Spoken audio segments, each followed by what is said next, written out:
persons who could not read before they began to follow the philosophy of Rastafari. Yeah. And just by sitting with others who could read the Bible, they began to recognize words, and they can now read. They never learned alphabet A, B, C, D, I mean, they might have learned it, but they couldn't write, for example, they couldn't write the word 9, or they couldn't write the word 7, or if they saw it, they couldn't recognize it. And they're now reading the Bible. Yeah. So it is something that could be done, and I'm happy that you called in. Thank you very Yes, much. and I'd also like to make a contribution Okay. towards keeping your show on the air. Okay. And I really would have liked somebody to start a conversation about why, after Winnie Mandela did so much work, Mm-hmm. while her husband was in prison, Mm-hmm. when he came out a little while after they were divorced. Well, there might be personal things between them.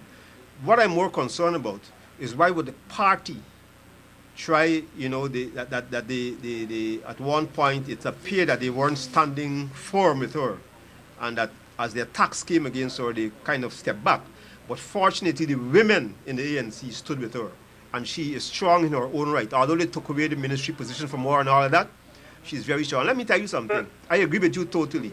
I see Winnie Mandela as more of a hero in South African politics than Nelson Mandela. She is the one, while he was in jail 27 years, he was the sort of image, he was what the entire world was working around his name. But the person out there who got imprisoned, who got beat up, who felt all the brunt of the forces of the apartheid regime was Winnie Mandela. And for I agree. For me, she is the hero. Yeah, but I'm thinking now that Nelson Mandela, although he's a person that I respect a lot, I am thinking that he went along with the white people. Well, not necessarily, Somehow or the other to get her out of the way. No, they had their own personal man-woman problems. That's a different story.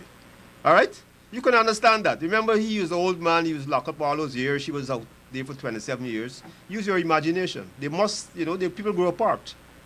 Okay? All right? Okay, good.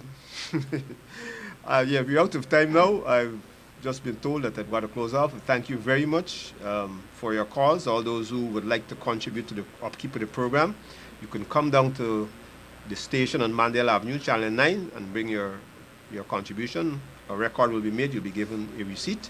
You can leave your name and number. If you would like for your name to be called, making a contribution, you can indicate that so that will be recorded and I would know. If you don't have to say anything. Just leave your contribution. And we have set up also, two persons so far who will be responsible for contacting some people who've already indicated. So hopefully the program will continue, at least if the management of Channel 9 thinks that I am not doing anything, saying anything that's going to get him in trouble. But I'm going to speak the truth, come what may. And so it is all left in God's hands. God bless. Until next Monday. One love.